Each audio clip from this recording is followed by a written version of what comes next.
Sisyphus to endlessly roll a boulder to the top of a mountain. From where the stone fell by its own weight, they thought with some reason that there is no punishment more terrible, useless and hopeless work. We have already understood that Sisyphus is the absurd hero. He is absurd in his passions as he is in his torment. His contempt for the gods, his hatred of death, and his passion for life have earned him this unspeakable torment, in which his whole being strives to achieve nothing. This is the price we have to pay for the passions of this world.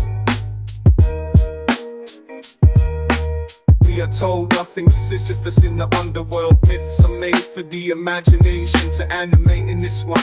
All we see is the effort of a tense body to lift the enormous stone, roll it over, and help it up a slope that has to be repeated 100 times. We see the tense face, the cheek pressed against the stone, the help of a shoulder that receives the clay-covered mass of a foot that wedges it, the resumption at arm's length, the very human security of 2 hands full of earth at the very end of this long effort. Measured by space without sky and time without depth, the goal is reached. Sisyphus then watches the stone tumble, and in a few moments towards the lower world, from where it will have to be hauled back up to the summit.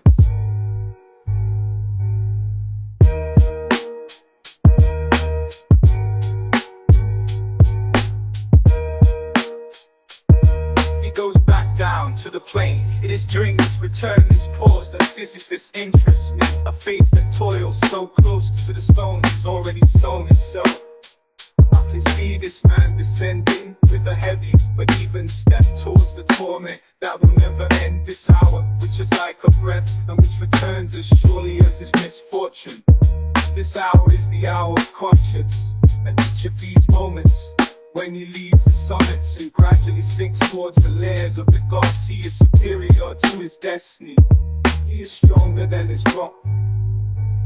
If this myth is tragic, it is because its hero is conscious. What would be the point of his suffering if the hope of success sustained him every step of the way? Today's worker works at the same task every day of his life, and his fate is no less absurd, but it is tragic only at the rare moments when it becomes conscious. Sisyphus, proletarian of the gods, powerless and rebellious, knows the full extent of his miserable condition. It's what he thinks about as he descends.